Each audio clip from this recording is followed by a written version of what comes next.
História da Zainikia. Introdução. A grande ilha repousa nas regiões no sul do mundo, coberta de neve e memórias ancestrais. Em seu coração, vulcões ardem, e as cinzas de incontáveis batalhas ainda persistem. Quem ousará desvendar seus segredos? Durante minhas peregrinações na Terra da Pedra, deparei-me com os antigos pergaminhos dicarianos. Sei que muitos duvidam da existência desses pergaminhos e me consideram um louco. Não me importo com o que dizem sobre mim. Neste texto, revelarei muitos segredos para o benefício daqueles que podem reconhecer as verdades aqui descritas. Os pergaminhos falam de tempos místicos, anteriores à história, quando um exército de homens e feras governava Zainikia. Era a era da besta Crion, uma entidade sobre-humana capaz de enxergar o futuro através de seu terceiro olho, um dom concedido pelos deuses sombrios. Como os sábios sabem, em tempos de grande decadência, quando terras férteis se tornaram desertos, o arquimago Liuron partiu com seus escolhidos, vagando pelo mar de gelo até alcançar a ilha congelada. Esses escolhidos são nossos ancestrais que, segundo a tradição do Círculo, carregavam consigo um conhecimento arcano, originalmente armazenado na mítica biblioteca de Rodoan. Por essa razão, eram conhecidos como o Povo dos Arquivos. Segundo os pergaminhos, Liuron foi atraído até Zainikia pelo poder do olho. Sua morte pelas mãos de Crion marcou o início do primeiro cativeiro, no qual o Povo dos Arquivos foi escravizado pela besta. A duração desse cativeiro é desconhecida, mas certamente se estendeu por centenas de anos. A história conhecida começa com a revolta de um jovem escravo chamado Larcon. Desesperado e sozinho, ele fugiu de seu cativeiro para a Floresta Negra. Mal sabia ele que ali encontraria o Deus da Chama Eterna, um encontro que definiria o futuro da grande ilha. Trecho de Sobre os Pergaminhos Dicarianos, por Tyrone Fanor. A história da Terra das Sombras, também conhecida como Ilha Zainikia, inicia-se com a ascensão de Larcon e divide-se em duas eras, descritas a seguir. Primeira Era de Larcon. Trecho retirado da parte conclusiva da obra de Gion Silai. Vida e feitos dos líderes da Primeira Era.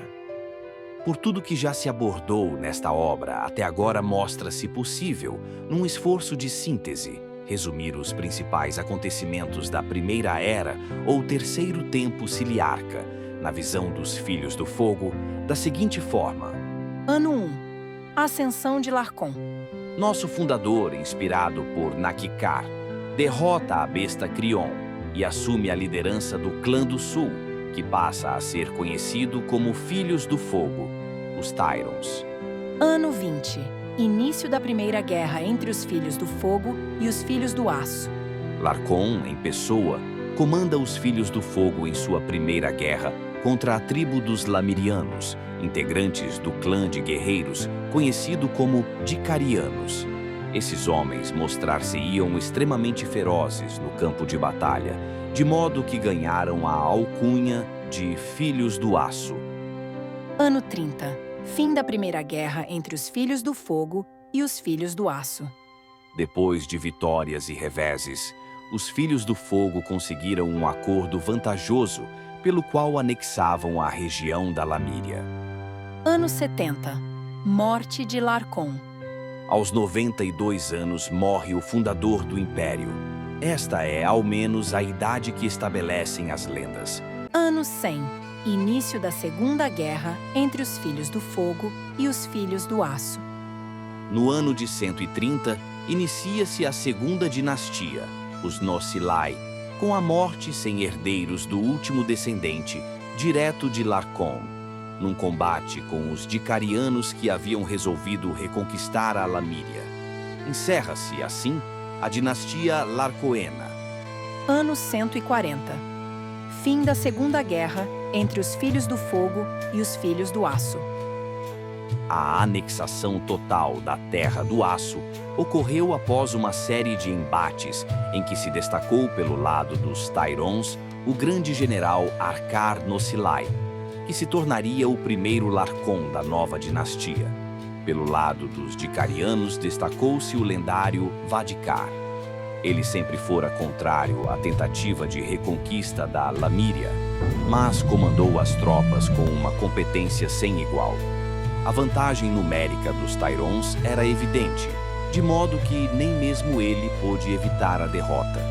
Refugiou-se em sua fortaleza, a qual nunca se logrou tomar durante sua vida. Acredita-se que tenha caído no controle dos Tyrons no ano 140. Ano 312. Início da Primeira Guerra entre Filhos do Fogo e a Grande Aliança, liderada pelo reino de Onerabiam. A aliança era um conjunto de reinos Norgam, que se concentravam ao norte da Grande Ilha. Como membros da tribo de Sigorat, eram excepcionais navegadores e também muito prósperos. Seu nível de civilização era bem superior ao dos Tyrons e dos Dicarianos de então. Os primeiros contatos foram travados a partir do ano 200. Os Tyrons que visitavam Lor Zainan, ou Lorai Eyanam, na língua local, a capital do reino de Onerabiam, ficavam espantados com sua riqueza e com o refinamento de seu povo. O espanto não tardou a se converter em inveja. O último Larcon da segunda dinastia, Atar-Nosilai, iniciou uma campanha que visava anexar o reino de Zamiar-Aksoen, que ficava na região da atual Terra da Pedra. De fato, o reino de Aksoen não era muito forte, embora fosse rico, possuindo em seu território numerosas minas. O que o Larcon não previa, porém, era que todos os reinos Norgam se unissem contra os Tyrons. O apelo dos Aksoen para que os civilizados formassem uma grande aliança contra aqueles bárbaros foi bem sucedido. Consta que foi o rei Leni Aksoene quem cunhou e usou pela primeira vez o termo Império das Sombras para designar os Tyrons. Ano 328. Fim da Primeira Guerra entre os Filhos do Fogo e a Grande Aliança. Como era de se esperar, a guerra findou com a vitória completa da Aliança e o início do segundo cativeiro, pois o primeiro fora para Crion. Um nobre estrangeiro reinou em Naquicaron. O período do cativeiro foi marcado por um grande desenvolvimento da civilização dos Tyrons. A influência da cultura Norgam foi sentida em toda a sua força. Ano 529. Fim do segundo cativeiro com a Grande Restauração e início das guerras de reconquista dos territórios perdidos. Ircon I, general do Império, assume o trono após uma bem-sucedida conspiração, na qual depôs o último imperador estrangeiro, Orugan Zan Lionast. O grande erro dos Norgam foi ter permitido que os Tyrons permanecessem um reino separado, ainda que sob o comando de um nobre estrangeiro. Eles, por certo, sabiam que isso poderia tornar-se um problema, mas como eles próprios eram divididos em pequenos reinos, não teriam como entregar as terras conquistadas a apenas um dos membros da aliança. Isso facilitou, e muito, o trabalho dos Tyrons quando estes depuseram o rei Norgam. Explorando as divisões entre os Norgam e por meio de moderadas concessões, conseguiram evitar que tropas do norte reprimissem a rebelião. Inicia-se deste modo a terceira dinastia, os Morivai. Ano 620. Fim das guerras de reconquista.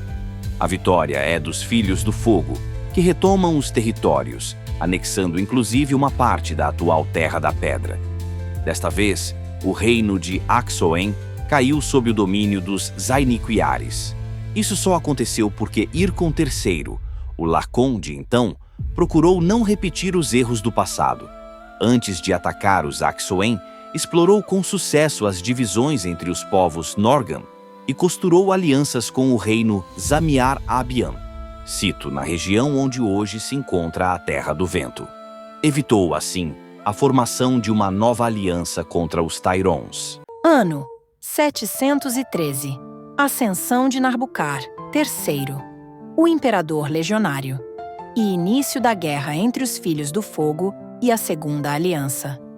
Na época de Narbucar Morivai, os Tyrons já se haviam tornado um império tão poderoso quanto os reinos do norte, mesmo tomados conjuntamente. Isso se deveu em parte ao desenvolvimento da civilização ocorrido durante o segundo cativeiro, ao vasto território unificado sob o controle de Naki-Caron e à forte receita gerada pelas minas de ouro em Axoen. Os Tairons não eram mais os simplórios de outrora. Ano 720.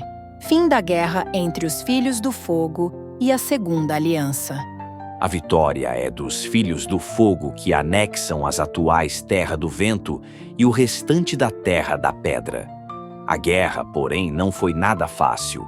Houve insubordinação, principalmente nas tropas de origem Norgam, que lutavam do lado Zainiquiar. Por vezes, parecia que a nova aliança, sob o comando de um Zangalast, seria vitoriosa. O grande Narbucar, enquanto liderou os Zainiquiares, conseguiu numerosas vitórias em batalhas ao longo do rio que hoje leva o seu nome. Seu maior feito foi a destruição de diversas fortalezas do reino de Abiam, o que mais tarde seria determinante para a vitória dos Tairons.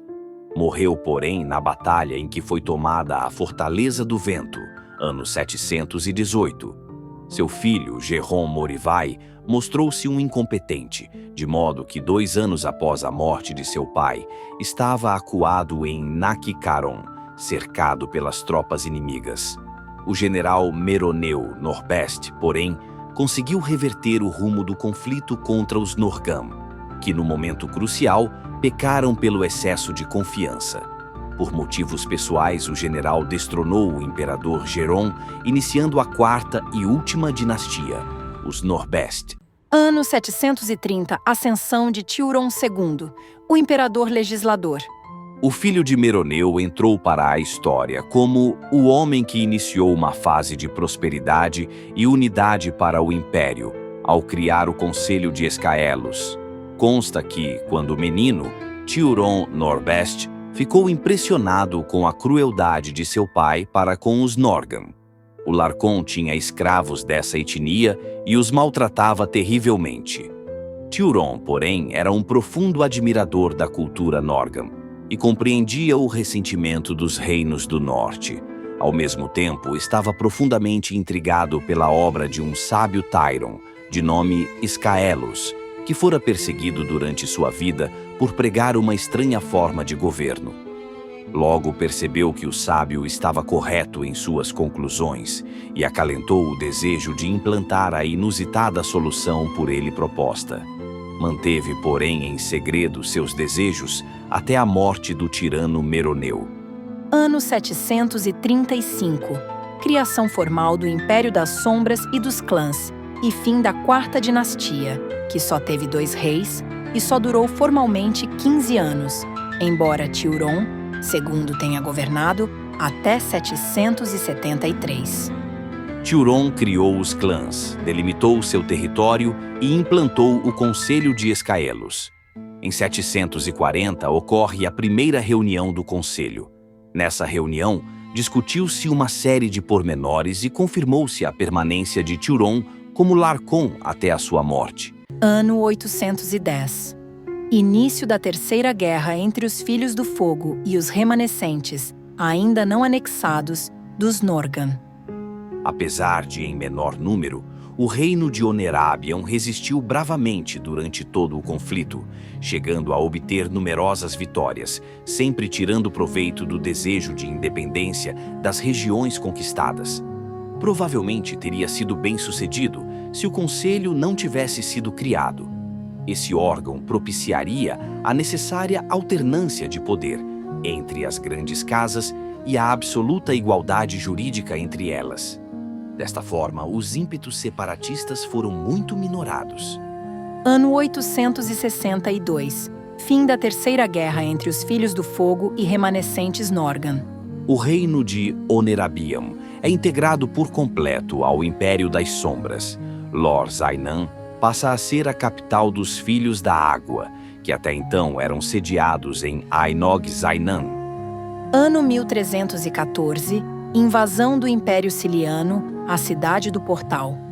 Essa data é considerada como o fim da Primeira Era, que foi marcada pelas guerras de unificação. A partir da Primeira Guerra contra o Império Ciliarca ou Ciliano, uma nova era de conflitos inicia-se para o Império que, agora unificado, deve enfrentar inimigos externos. Conclusão. Este grosso resumo mostra os principais acontecimentos da Primeira Era, mas está longe de ser exaustivo. É de fato bem incompleto, mas fornece um panorama geral do período. Cabe ainda lembrar ao leitor que até o ano de 718, quando Narbucar III fundou a Academia Filosófica de Naquicaron, na região do Lago de Cristal, iniciando assim as anotações oficiais, os anos por nós estabelecidos são meras estimativas aproximativas, pois a tradição oral e os documentos de que dispomos não permite dar-lhes precisão maior do que esta. Tami e Escaelos pecam quando deixam de fazer essa ressalva. Segunda Era de Larcom. Finalmente chegamos à conclusão de nossa obra, que foi feita não só por mim, Linor Zoukrat, mas também por todos os sábios que pertencem à Academia Filosófica do Lago de Cristal. Para todos aqueles que colaboraram na realização deste trabalho, nossos sinceros agradecimentos, pois está além da força de um só homem o difícil trabalho de leitura de um sem número de obras da grande biblioteca.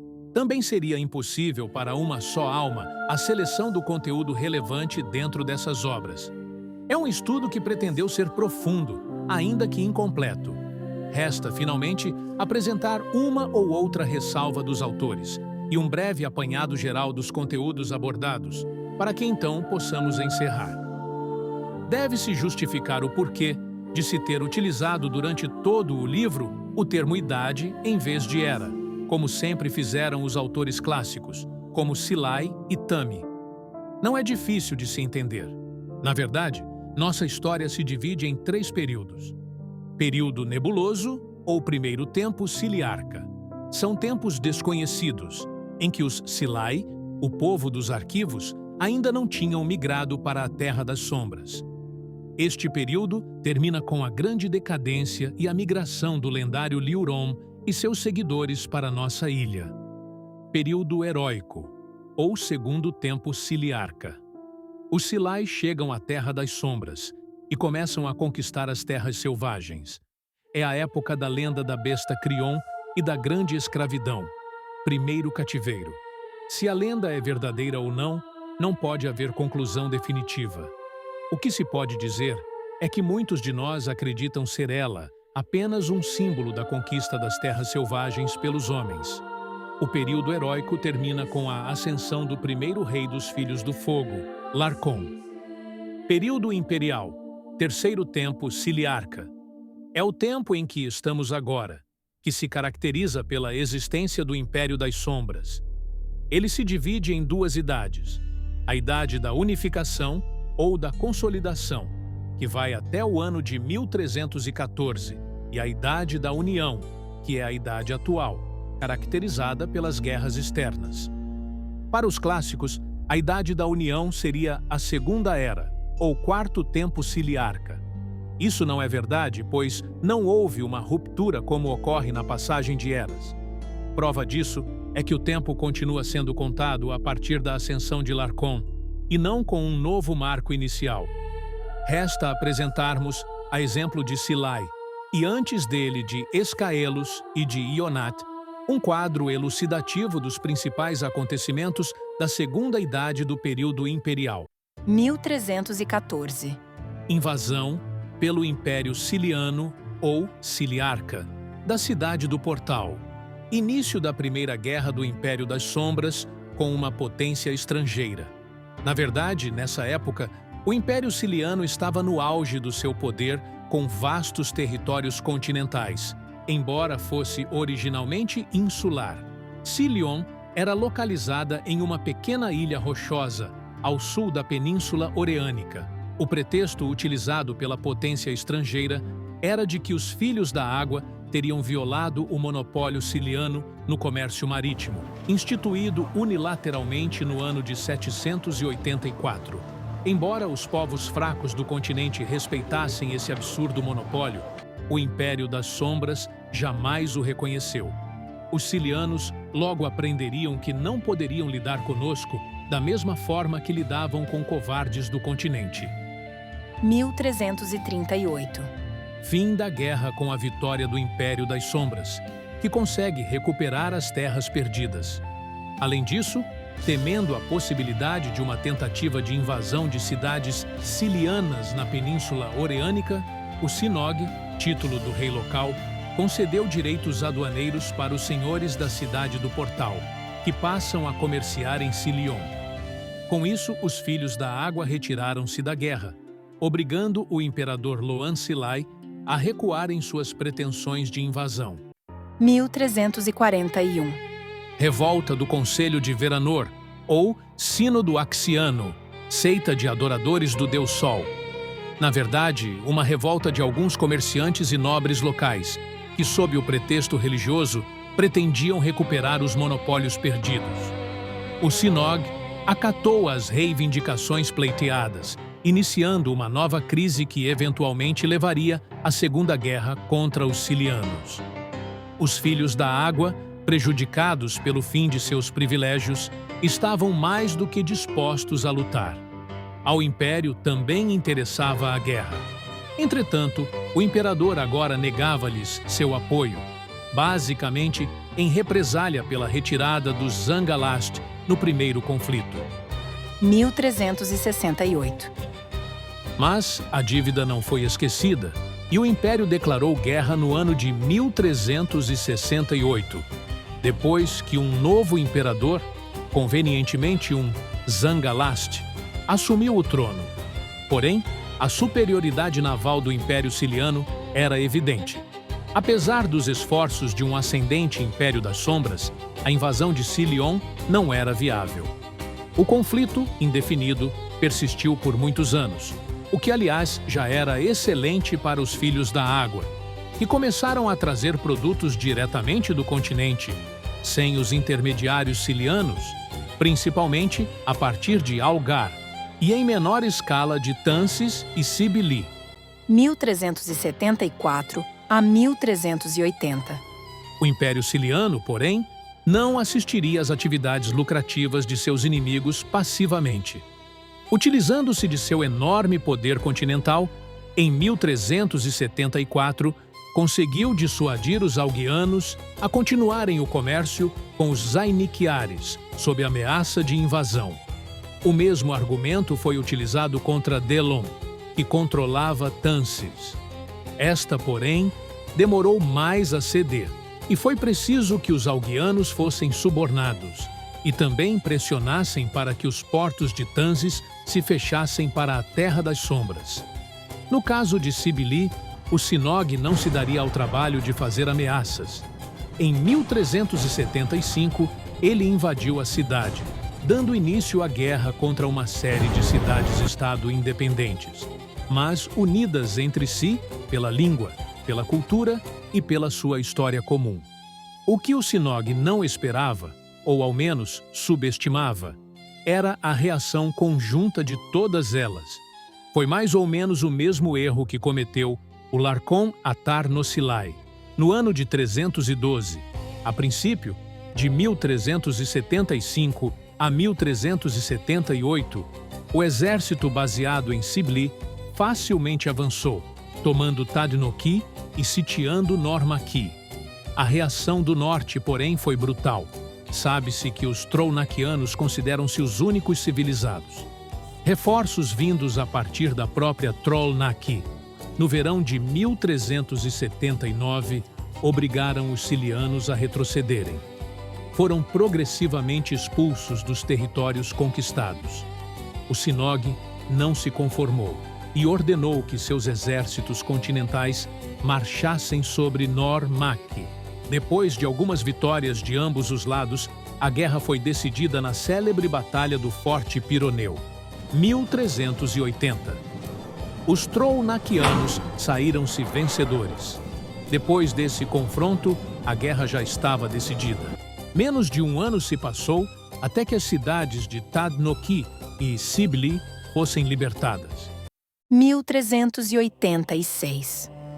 Apesar de um novo Sinog, de nome Leonat III, ter conseguido resistir ainda por alguns anos, enfraquecido pela guerra contra Trollnäcke, Silion teve de capitular também para a Terra das Sombras, pois era evidente que, se não o fizesse, uma invasão das cidades continentais aconteceria. Por isso, tentando dissuadir um inimigo bem mais poderoso, os silianos entregaram sua principal cidade portuária no continente, Zalcaris, além de restabelecer os direitos comerciais perdidos. Neste dia, todos souberam que o antigo Império Insular estava com os dias contados e seria substituído por outro, só que muito mais poderoso, o Império das Sombras. 1402 a 1427. O Império Siliano não era tão sólido como queria parecer. Na verdade, era formado por uma série de etnias que aspiravam sua libertação. As duas principais eram os Sagrianos, que habitavam o norte da Península Oreânica, e os orgulhosos Oreanos, que habitavam a cidade do Delta, a qual, no passado, já tinha sido a sede de um grande império. Os Silianos eram Norgam, da tribo de Darnod, mas, no continente, preponderavam entre os Norgam as tribos de Mironai e Quinos. Muitos desses grupos ansiavam pela queda do império. Após a guerra sílio-trollnaquiana, na qual os silianos praticamente exauriram seus exércitos continentais, ocorreram revoltas por toda a península. Até 1427, porém, os silianos conseguiram, com um grande esforço e por meio de numerosas concessões, suprimi-las. Apenas a cidade de Orel logrou conquistar sua independência em 1426. O domínio siliano sobre os oreanos era ainda muito recente, não possuindo a legitimidade conferida pelo costume. Sua manutenção, portanto, era custosa demais, desviando recursos que poderiam ser aplicados para o reforço das posições silianas no coração da península, ou seja, em Galocar-Antanion. 1432. A revolta, porém, não ocorreu como o previsto. Boa parte das casas Larani não se juntou aos revoltosos, preferindo permanecer leais ao Império Siliano e ao habilíssimo governador de Galocar-Antanion, Aquironei Silonat Veranor, que era parente do Sinog. A conspiração acabou sendo denunciada e parte dos conspiradores foi presa e executada. Parte, porém, conseguiu escapar para as Keialiam, levando consigo armas e ouro.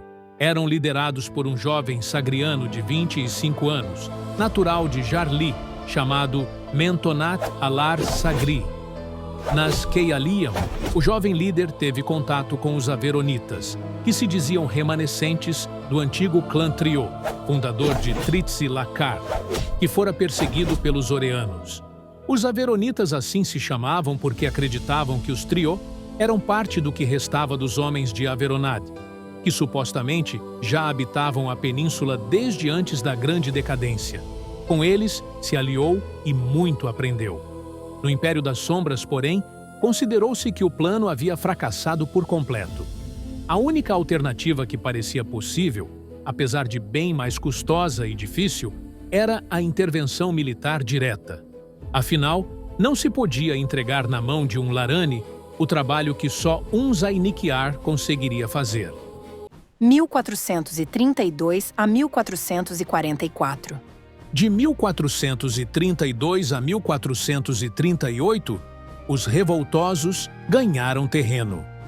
Era impressionante a habilidade do seu líder em angariar alianças entre os Larani. Combinando habilmente a alternativa militar com a persuasão diplomática, Mentonat conseguiu lentamente a simpatia de muitas das casas que se recusaram a apoiar a revolta original. Entretanto, seria exagerado supor que ele pudesse subverter o domínio siliano sozinho, pelo menos não no curto prazo. A invasão Zainiquiar, porém, precipitaria as coisas. Foi em 1442 que se deu o início das hostilidades. Na verdade, foram os silianos que as iniciaram, quando perceberam o gradual envio de tropas para Zalcaris. sitiaram nossa cidade portuária, mas não conseguiram invadi-la. Tampouco a marinha de Silion conseguiu comprometer seriamente o transporte das tropas, embora o tenha dificultado.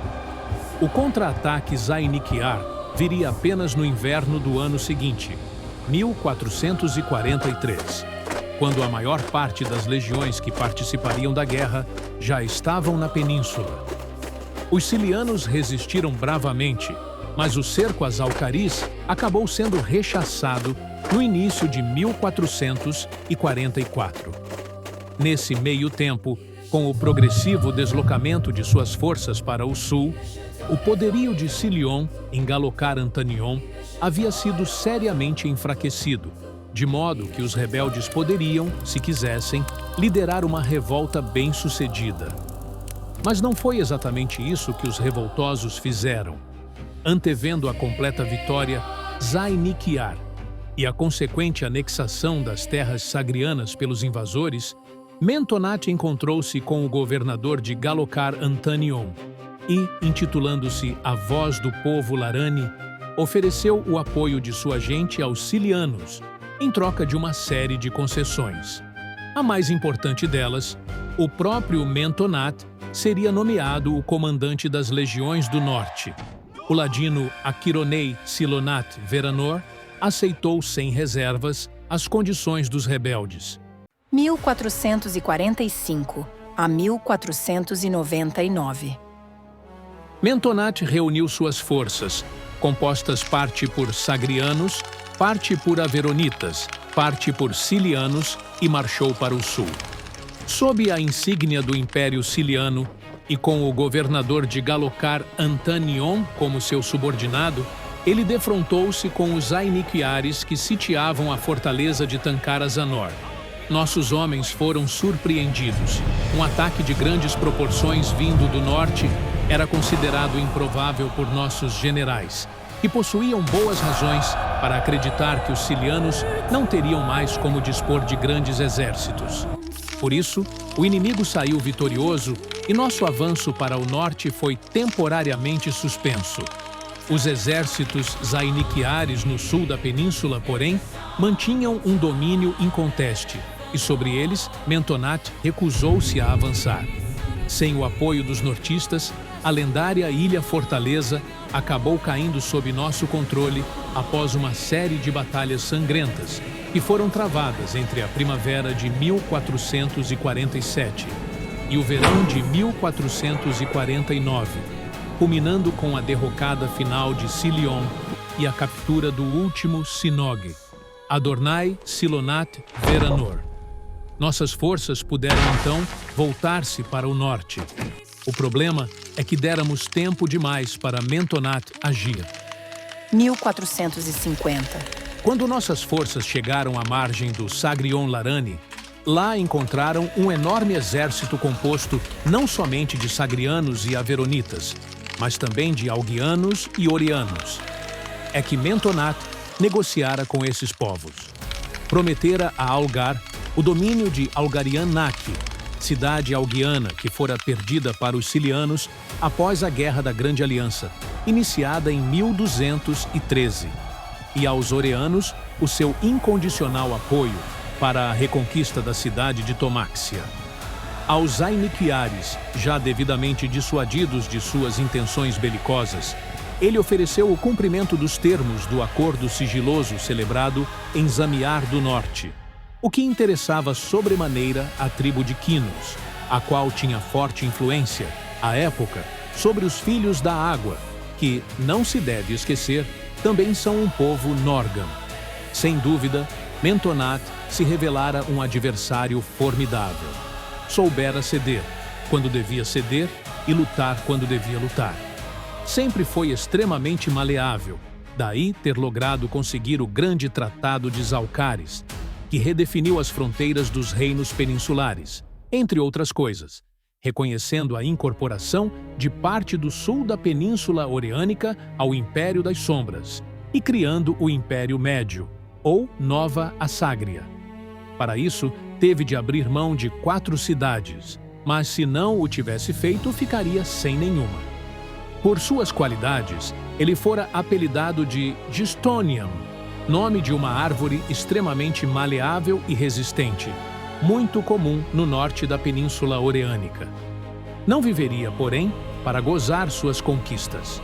Sob circunstâncias misteriosas, o general foi assassinado no ano de 1452. O ex-governador de Galocar Antanion, Achironei Silonat Veranor, que se havia tornado um dos mais fiéis servos de Gistonium, logo descobriu os assassinos e os puniu exemplarmente. Os Silonat Veranor acabaram tomando para si a tarefa de continuar a obra da Nova Asságria, já que Mentonat não tinha herdeiros.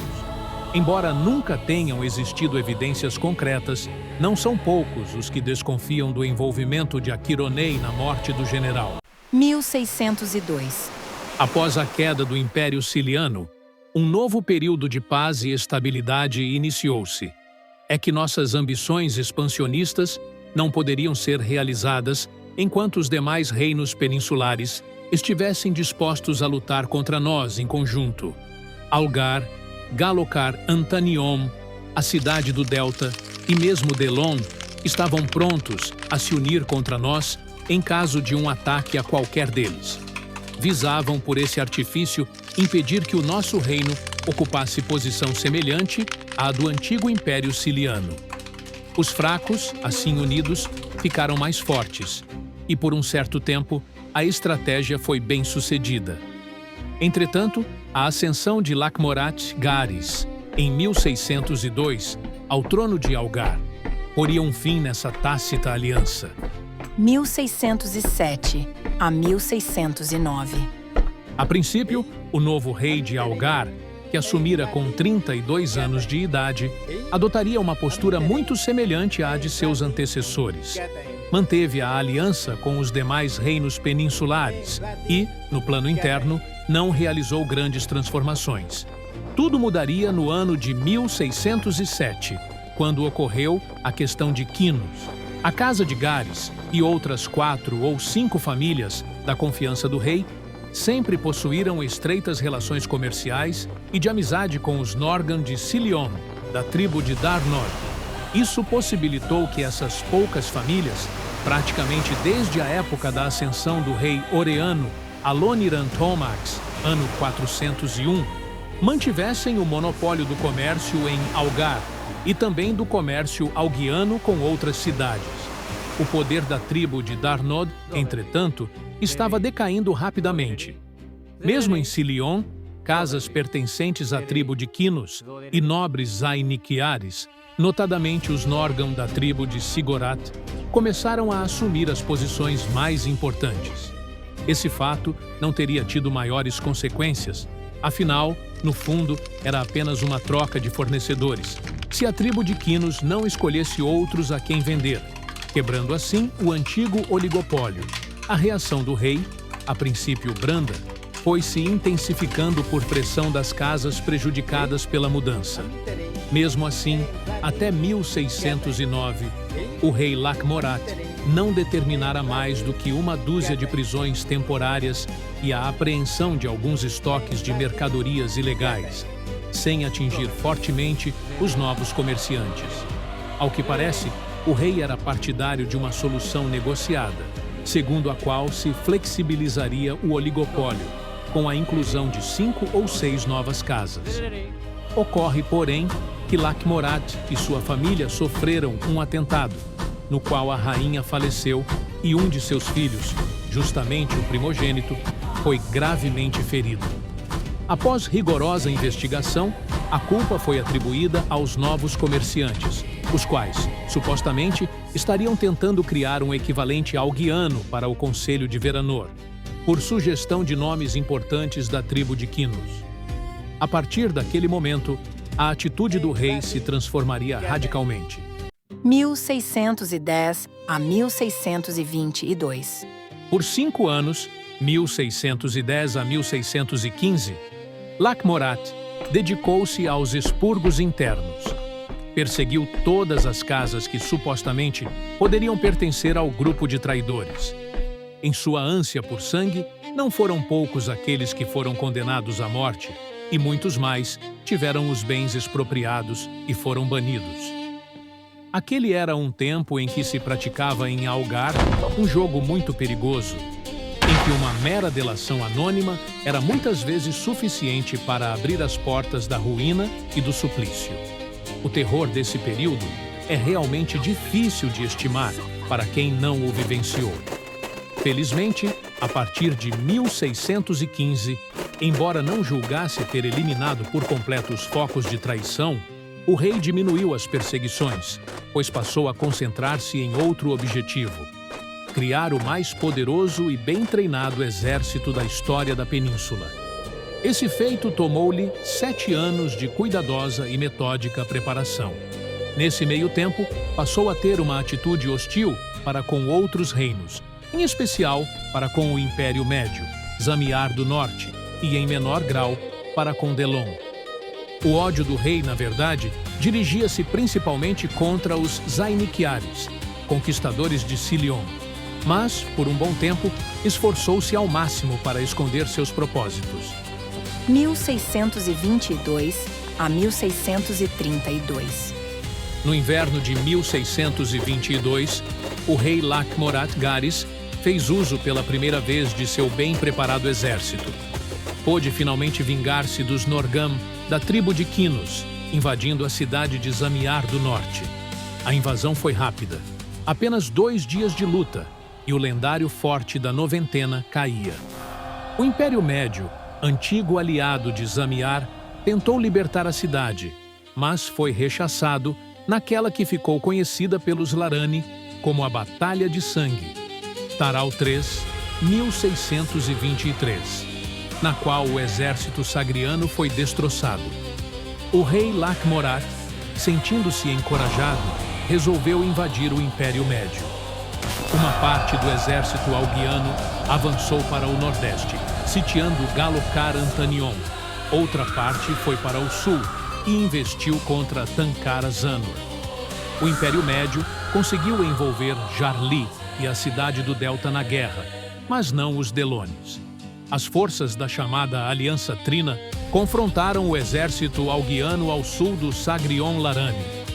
Apesar das vitórias iniciais em Tankara Zanor, durante o outono de 1624, nas batalhas da Floresta do Silêncio, ocorridas durante o final de 1624 e o início de 1625, e finalmente na Grande Batalha de Algarian Naqui, de Israel IV, 1626, as forças da aliança foram definitivamente derrotadas. Galocar Antanion continuava resistindo, mas não conseguiria aguentar por muito mais tempo o cerco de Algar. Por esse motivo, o imperador Alaran III foi forçado a negociar a paz em termos bem favoráveis a seus inimigos, concordando em ceder a cidade portuária de Laguir Zamiar e a pagar uma farta compensação em ouro, também arcada pelos Oreanos. O rei Lac-Morat estava mais do que satisfeito. O que pretendia era isso mesmo: enfraquecer os demais reinos peninsulares para que não pudessem apoiar os Zainiquiares quando o exército de Algar invadisse o sul da península. Não era segredo que Alaran III era um bom amigo do Império das Sombras. 2 de seus filhos, inclusive, chegaram a ser enviados para estudar na Terra do Vento. Talvez fosse exagerado pensar, entretanto, que o Império Médio se aliaria conosco contra os alguianos. Entretanto, Lac-Morat acreditava que esta era uma possibilidade real e queria evitar esse risco.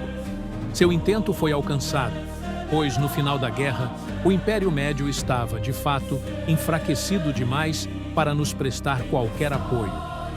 Do Acordo de Algar, que pôs fim à guerra, em 1627, até o ano de 1632, o rei ocupou-se em fortalecer seu exército o mais que pôde e, durante esse tempo, tornou-se o senhor mais poderoso e temido na Península Oreânica. O período que vai de 1622 a 1632 é por nós nomeado de Decênio Alguiano. 1633 a 1636. Até então, o Império das Sombras não se envolvera nas hostilidades porque estávamos muito ocupados equacionando pendências internas. As descreveria rapidamente. Em 1624, morrera o já idoso imperador Daikar Norbest. O nome de consenso entre os nobres para substituí-lo era o de Liurom Fanor, filho primogênito do Senhor da Terra da Pedra. Ele, de fato, foi eleito pelo Conselho e assumiu, mas acabou falecendo de uma enfermidade 2 anos mais tarde, inverno de 1626, criando um impasse na sucessão. Tairon Norgat, senhor do mais próspero dos clãs, os Filhos do Fogo, candidatou-se ao trono. Os Filhos da Água e os Filhos do Tempo se opuseram à sua candidatura veementemente.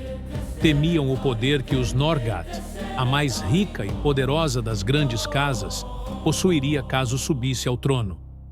No entanto, os outros 3 clãs, Filhos do Aço, Filhos do Vento, Filhos da Pedra, pareciam não ter fortes objeções ao nome de Tairon.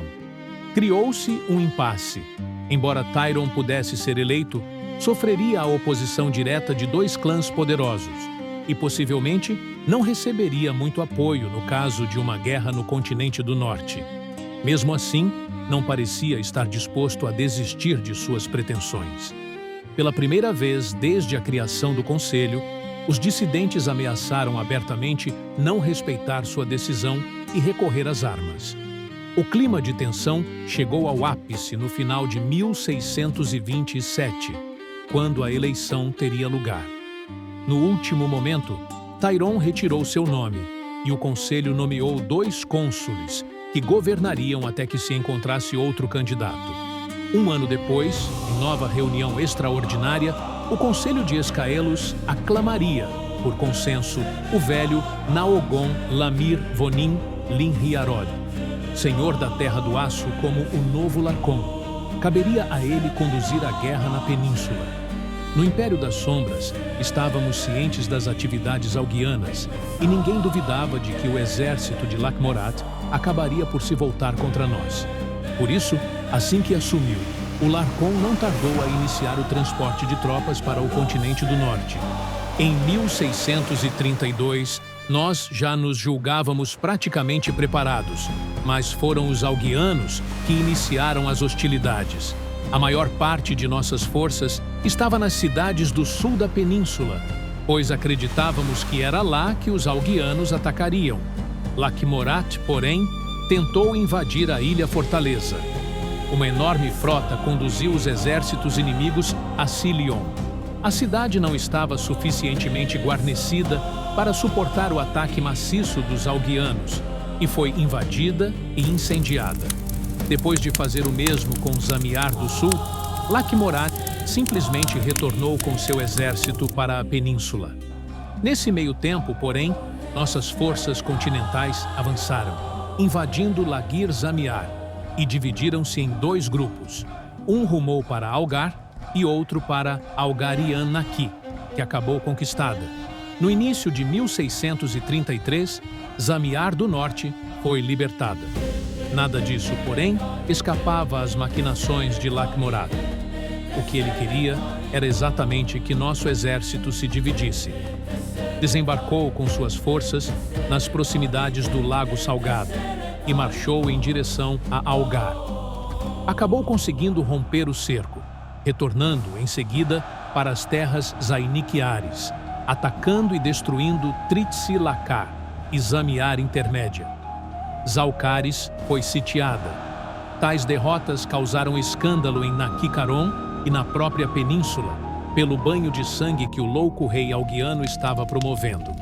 No início de 1634, foi formada uma aliança contra os Gares, que envolvia todos os reinos peninsulares, inclusive Delânia, que pouco participou dos embates. O único reino que se manteve neutro foi a Confederação Trounakiana, cuja postura tradicional era de isolamento. O que restava do nosso exército voltou do norte e, juntamente com as tropas oreanas e do Império Médio, derrotou Lakmorat em Zalcaris, forçando-o a retroceder para Algar. O erro dos nossos inimigos foi ter subestimado a capacidade defensiva de Zalcaris. Esperavam invadir a cidade e, por conseguinte, poder contar com a proteção de suas muralhas quando nossas tropas chegassem. Nossos defensores, porém, lutaram bravamente, impedindo esse desfecho. A derrota de Lakmorat em Zalcaris deu um novo rumo ao conflito. Durante os anos seguintes, enviamos mais e mais reforços que engrossaram as fileiras da aliança. As batalhas decisivas foram travadas, a partir de então, em terras alguianas. Em 1636, Algar foi conquistada. Os eventos históricos que se seguiram fazem parte do período que se convencionou chamar de a Guerra das Sombras, descritos, sob óticas variadas, nos 4 livros que compõem a série.